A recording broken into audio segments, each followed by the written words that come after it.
Good morning and a very warm welcome to you to our service. You may see that we've got flowers this morning, well, because it's Mothering Sunday, so they will be distributed during the last hymn. So can I please just thank everybody who's been working hard to make up the posies. They look absolutely beautiful, so thank you ever so much. Just a few notices for this week. We have our usual pattern of events nearly every day. Can also remind you about our recital programme. So we're continuing on the 19th on Thursday, 1:15, and the recitalist will be me. So I just wanted to let you know that it's going to be a poetry reading, but it's going to be a poetry reading with a difference. I am going to chat a little bit about poetry and my life and this kind of thing. So it's not going to be as serious as it sounds. So please do come along if you're free, 1:15 on Thursday. And if you go over the overleaf, you will find that we've got a notice from Catene, which is our churches together, our ecumenical colleagues. So we've got our services there for Catene for Holy Week. So please do consider whether you can join in with their programme. And as you can see on Good Friday, they're looking for volunteers to act out the story of the Passion. So if you fancy having a go, then please do get in touch with with Cassie, whose contact details are there. Also, we are having one last push with our electoral roll, so please do have a think as to whether you've filled in an electoral form or not. And it would be great to have as many of our regular congregation as possible on the roll, so that we can use it to start voting people onto a church committee and that kind of thing. It's also very useful for us as clergy to have a list of contact details, so please do have a think and fill in the electoral roll form. We are looking to distribute Easter eggs this year, so if you are willing to donate, then please bring them to the cathedral. And also our Lent courses are continuing, and we have 2 Lent courses on Thursdays, one at 2 o'clock at Maes G at Eglwys y Groes, and then one 7 o'clock in the evening on Zoom. And please do come along, even if you haven't been able to come along so far. We have about an hour's discussion and it's very lively and interesting, so please do come along if you can. So we'll now spend a moment or two preparing ourselves for our Mothering Sunday service.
In the name of the Father, and of the Son, and of the Holy Spirit.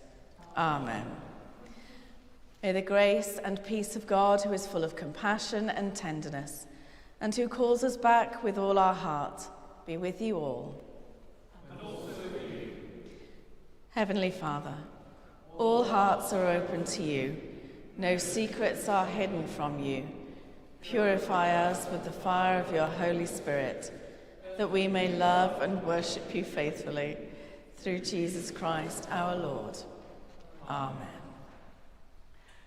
As we gather for this Eucharist, let us listen to the Lenten call to conversion of heart, as we acknowledge our sins and seek reconciliation with God and one another.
Heavenly Father, we have sinned in thought, word, and deed, and have failed to do what we ought to have done.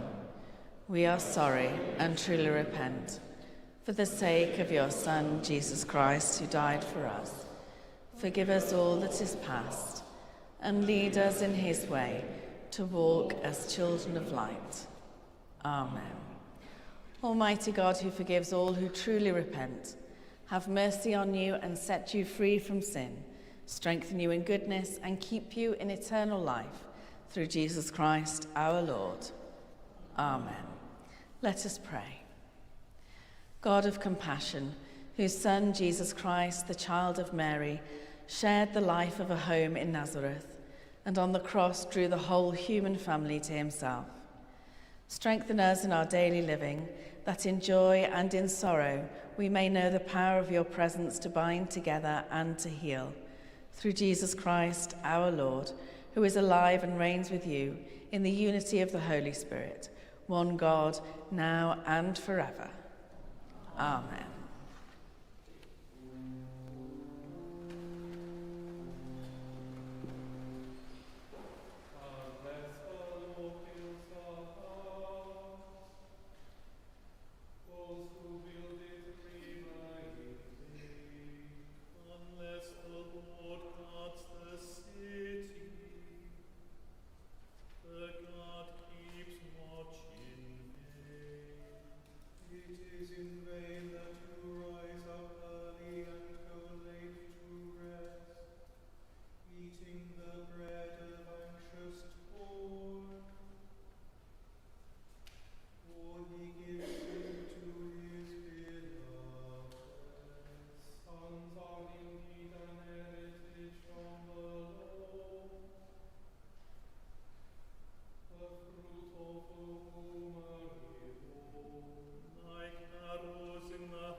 A reading from the letter of St. Paul to the Colossians. As God's chosen ones, holy and beloved, clothe yourselves with compassion, kindness, humility, meekness, and patience. Bear with one another, and if anyone has a complaint against one another, forgive each other, just as the Lord has forgiven you. so you also must forgive. Above all, clothe yourselves with love, which binds everything together in perfect harmony. And let the peace of Christ rule in your hearts, to which indeed you were called in one body. And be thankful. Let the word of Christ dwell in you richly. Teach and admonish one another in all wisdom, and with gratitude in your hearts, sing psalms, hymns, and spiritual songs to God. And whatever you do, in word or deed, do everything in the name of the Lord Jesus, giving thanks to God the Father through him. This is the word of the Lord. Thanks be to God.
The Lord be with you.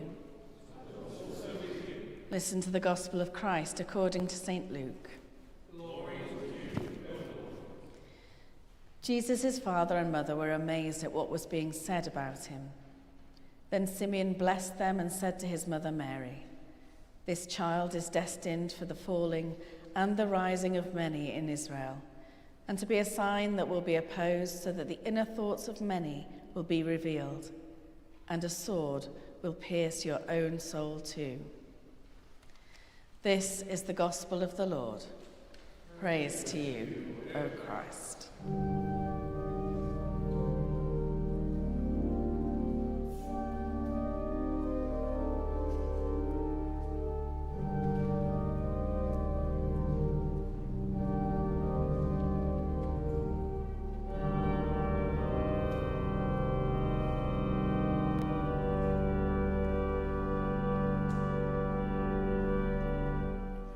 May I speak in the name of God, Father, Son, and Holy Spirit. Amen.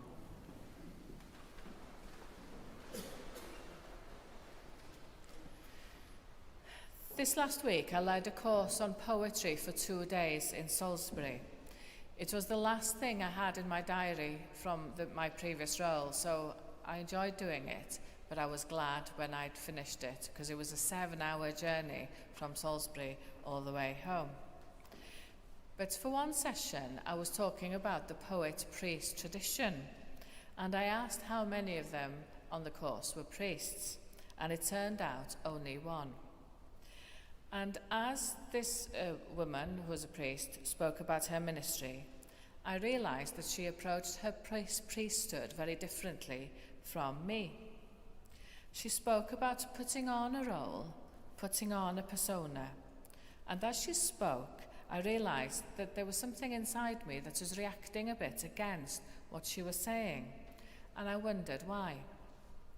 I think it's because it's important for me to feel that I am an integrated person, and that it is the real me that comes through any of my roles, whether it's ministry or being a mother or a wife or even a writer. But I thought, well, perhaps she's got something, there's something important in what she was saying. Because I remembered, when I used to run confirmation classes and in my own confirmation class, when we teach about clergy, we say a similar thing, don't we? There is a sense in which the priest puts on their priesthood, and we do that when we teach about all the different robes that you see in church in a confirmation class. So the cassock and the alb are there, we say, to remind us that the priest is not there in and of themselves, but as a representative, and depending on your theology, a representative of Christ, the church, or both. But there are lots of occasions, aren't there, when we put on clothes that designate some kind of role that we have, not just in church. And it can be a profession, or it can be something that's very trivial in many ways.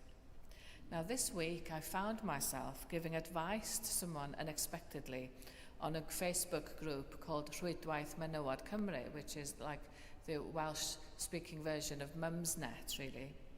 And I felt a little uncomfortable. It's not really the kind of advice I normally dole out. I'm not an expert on clothes. But a woman had posted a picture of a dress on this sort of chat thing on Facebook. And she was asking, is this dress posh enough for a wedding? And because I was on a train and bored, I thought, oh, well, I'll join in this conversation. Now, I'm a little bit more of an expert on weddings now than I was 2 years ago, because last May I was the mother of the bride. And I know a little bit more about hats and fascinators than I did in colours. So I said, it depends on the accessories. And this woman then came straight back at me and said, what accessories would you put with this dress? And I thought, oh gosh, I wasn't really up for giving, more of my advice to her. But anyway, I thought, in for a penny, in for a pound. So there I was Googling the kind of hat and the kind of handbag that I would put with this dress. But I did feel like a bit of a fraud, because even though I've presided over lots of weddings, I didn't think anybody in real life would think of asking me about advice about colours or what they should where they should put as accessories with an outfit. It wasn't really a role that I felt comfortable with. But I was reminded of it when I was preparing for this week's sermon, because our reading today from Colossians talks about putting on clothes, but clothes of compassion, of kindness, humility, meekness, patience, and above all, love. Now, I don't know about you, but some of those come easier to me than others. And sometimes we can just naturally be a person with traits of patience and humility. But for the rest of us, some of these characteristics take a little bit more hard work. Where I think the priest on my course was right is that there is a sense in which, even to survive in life, we have to put on some kind of a persona. And what I mean is that the raw, unfiltered version of ourselves would not get very far, would it? If we didn't think before we spoke at all, can you imagine the problems we would land ourselves in? Although I think one of the nicest things about being older is that we can have less of a filter, and people accept it, don't they? I'm hoping that that's going to be true anyway for me now and as I get older. But this is something that I've learned the importance of, really, the more I've gone on in ministry. The balance between being authentic and me, and also putting on an act, but not putting on an act totally, but having to think carefully about what I say and do for the benefit of the church community. I remember very purposefully having to do this when I was the vicar of Bethesda years ago now, when in just the space of a week or two, our beloved church warden and our beloved reader emeritus was seriously ill and dying, and died. And I had to conduct 2 funerals of really, lovely people around the same time. And I remember very clearly, to get through those funerals, I had to very much put aside my own grief and sadness to ensure that the family were able to have their own funeral without having a blubbing vicar and a kind of a mess of a vicar up at the front. So there is a sense in which in lots of our roles we have to put aside our own feelings and get on with the job. But it's also important to be true to ourselves. There is also a bit of a balance, isn't there? And I think the same is true about us as Christians too. Because thinking of ourselves before others and living means sometimes that we have to do things that don't come naturally to us. We have to work at it. Sometimes we have to forgive when we really don't feel like forgiving. We have to love when we are tired. When we have to be kind when we are feeling actually quite grumpy. And being patient when we are feeling impatient. As Paul says, it's like putting on clothes so that we are still ourselves, but the best version of ourselves. Obviously, one important role we're thinking about today is mother. And as you know, the origin of this day is that it's Refreshment Sunday, the fourth Sunday of Lent. And it used to be the day when servants were allowed to have a day off so that they could go home and visit their mother church. So, because of this, because people would get together with their families, and because some of the readings, they naturally lend themselves to talk about motherhood, it became the Mother's Day that we sometimes hear about out in the world.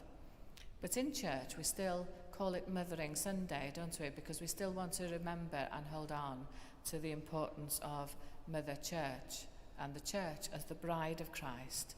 And also, we want to remember Mary and the role that she played in bringing Jesus to birth. So is it a day just for mothers? Well, no. I think the good thing about Mothering Sunday now in church is that it's become more of an inclusive day again, where we have an opportunity to remember with thanks those who have nurtured us.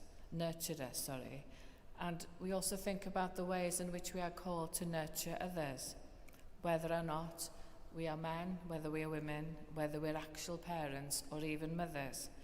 We are all called, aren't we, to mother other people in some ways, to give love and to show love to them. And there are so many ways in which we nurture and parent other people without having actually gone through that experience. So this is why, when it comes to the final hymn, when we're distributing all the flowers, I really would like everybody to take a posy of flowers home and to use it in the way that you would like to. For some of you, you will want to remember your own mothers, and maybe as an act of remembrance, place it on a window ledge or on your fireplace at home. Or maybe, if that's too difficult, think about somebody who's played an important role in your life in nurturing you and caring for you and loving you, even if they weren't your actual mother. Maybe you'd like to keep the flowers for yourself, and maybe you feel the need for a little bit of self-care, and that's absolutely fine as well. I think that's what I'll be doing, because I'm not actually in a position where I'll be able to see my daughters today. Or maybe give away the flowers and give them to somebody who is, means a lot to you. And I know that there are people here with their own mothers here, so please do give the flowers that you will be given to your own mother if she is here. There are so many ways in which we can use the flowers to remember and to give thanks for the love and care that we have received over the years from other people. Because whatever our stage or age in life, we need to give and receive love and care. It is what we're called to do. So that's why I'd like you all to take some flowers, please.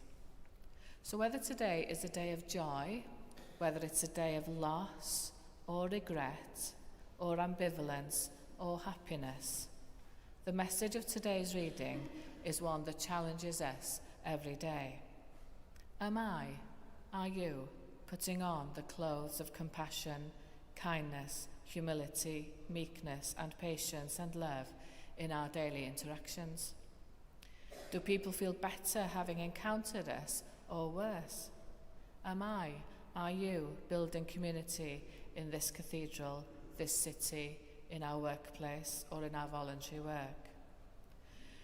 Now, I do quote this a lot, but the writer Maya Angelou said this: I've learned that people will forget what you said, people will forget what you did, but people will never forget how you made them feel. In our different roles in life, we may sometimes struggle to be who others need us to be. In our society, maybe there has been too much of an emphasis on women having to do all the loving and caring, especially mothers. But we are all called to give and receive love, and to show compassion, kindness, humility, meekness and patience and love in all that we do, all of the time. In the name of God, Father, Son, and Holy Spirit. Amen.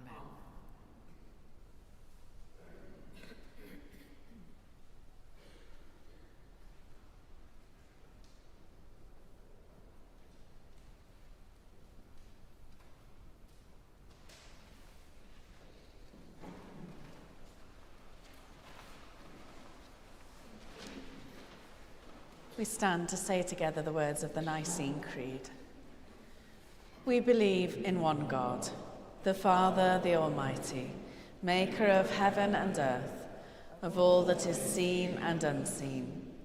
We believe in one Lord Jesus Christ, the only Son of God, eternally begotten of the Father, God from God, light from light, true God from true God, begotten, not made, of one being with the Father.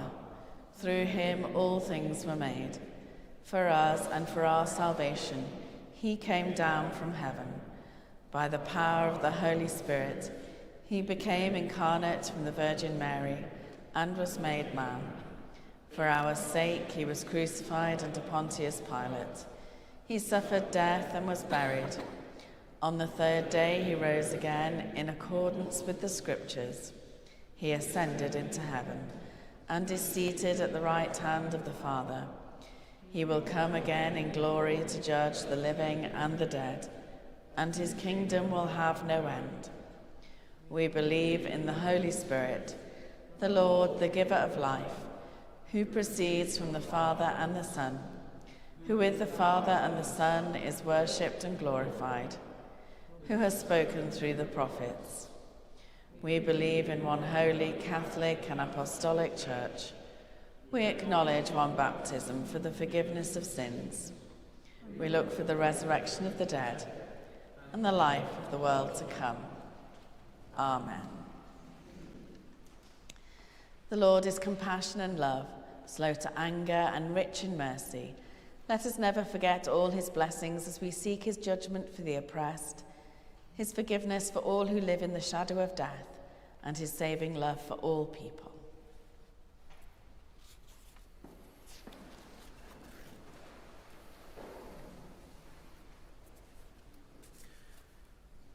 Almighty God, our Heavenly Father, you promised through your Son, Jesus Christ, to hear us when we pray in faith. We pray for Mother Church and for all who confess your name within her. Strengthen Cherry, our Archbishop, Manon, our Dean, and all of your Church in the service of Christ. May we be united in your truth, live together in your love, and reveal your glory in the world. Lord, you are compassion and love.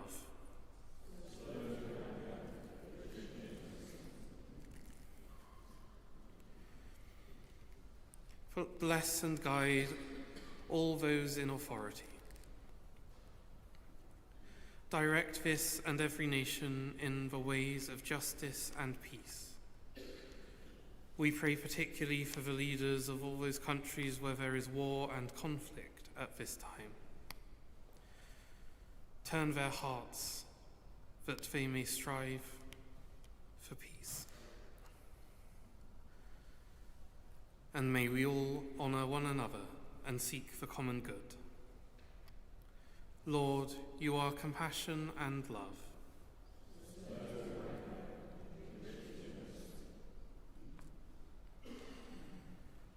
Mother Julian of Norwich wrote, "As truly as God is our Father, so truly God is our Mother." And so we give thanks for all examples of those who we give thanks for all examples of those who have nurtured us in our own lives, for those who reflect the nurturing spirit of God our Mother, for women who have given their time, wisdom and care to the nurture of children, be they their own or others. We pray too for those who find this day difficult, for those who do not have happy memories of their own mothers, for those who still grieve for their mothers or for their own children, and for those who long to be mothers but cannot be.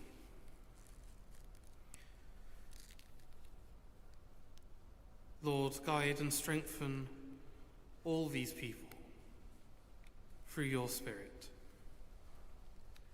Lord, you are compassion and love.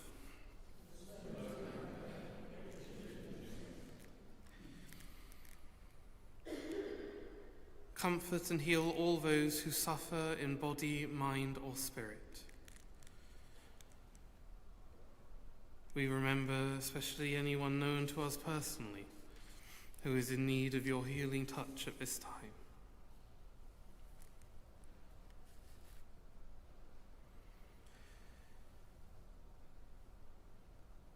Give them courage and hope in their troubles, and bring them the joy of your salvation.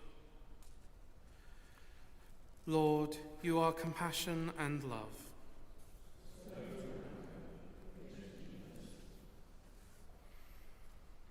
Hear us as we remember those who have died in the faith of Christ.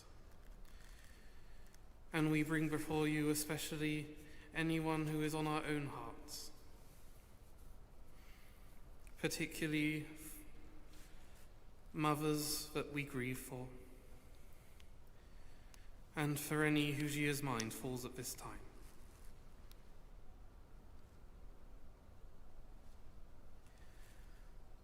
According to your promises, grant us with them a share in your eternal kingdom.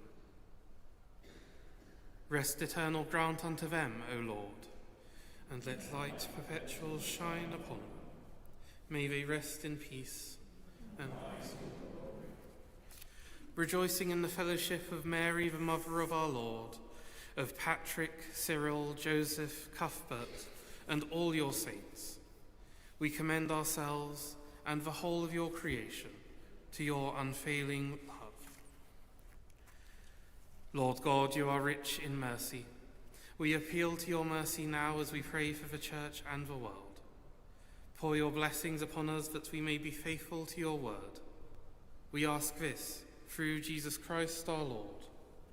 Amen.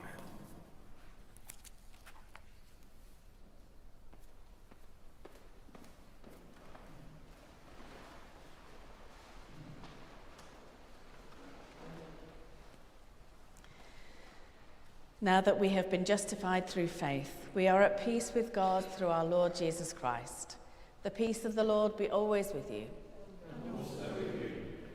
Let us offer one another a sign of peace.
Blessed are you, Lord God of all creation. Through your goodness we have this bread to offer, which earth has given and human hands have made. It will become for us the bread of life. Blessed be God forever. Blessed are you, Lord God of all creation. Through your goodness we have this wine to offer, fruit of the vine and work of human hands. It will become our spiritual drink. Blessed be God forever. The Lord be with you. And also with you. Lift up your hearts. We lift them to the Lord. Let us give thanks to the Lord our God. It is right to give our thanks and praise. It is always right, wherever we are, to thank you and praise you, God our Father and King forever, through Jesus Christ your Son, who was tempted in every way, yet did not sin. By his grace we are able to triumph over every evil, and to live no longer for ourselves alone, but for him who died for us and rose again. So here on earth, with the angels and archangels and with everyone in heaven, we praise your name and sing.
Father in heaven, listen to the prayer we make in Jesus' name. Through the Holy Spirit's power, gentle as a dove, may this bread and this wine be for us, Jesus' body and blood. Father, we remember when Jesus had supper with his friends the night before he died. He took the bread, he thanked you, broke it, gave it to his friends and said, "Take this and eat it. This is my body given for you. Do this to remember me."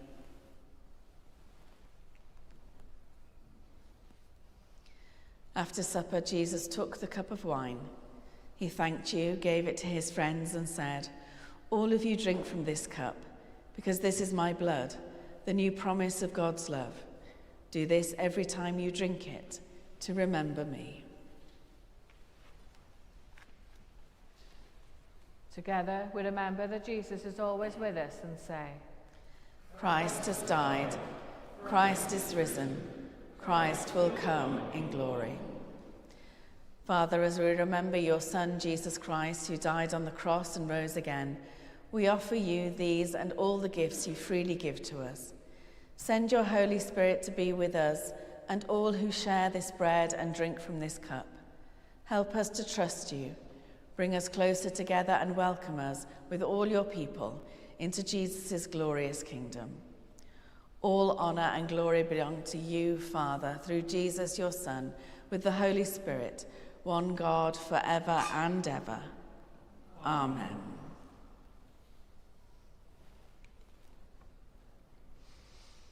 Let us pray to the Father for the forgiveness of our sins and that we may forgive those who sin against us.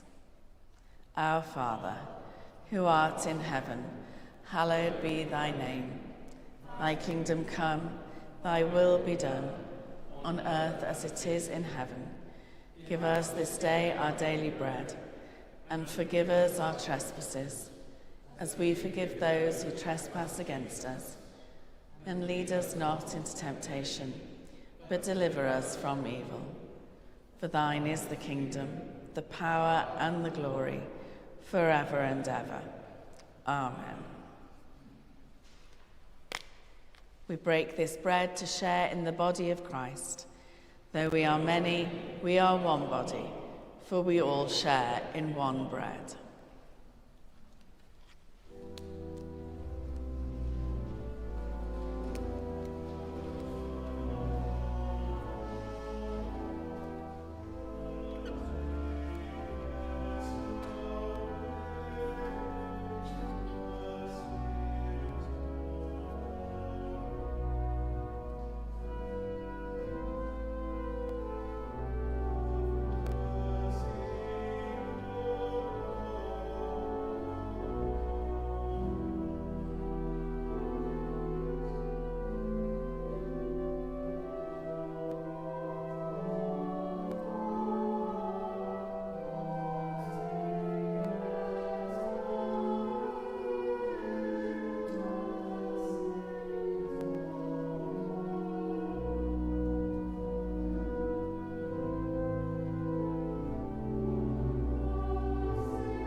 God's holy gifts for God's holy people. Jesus Christ is holy. Jesus Christ is Lord, to the glory of God the Father.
Give thanks to the Lord, for he is gracious.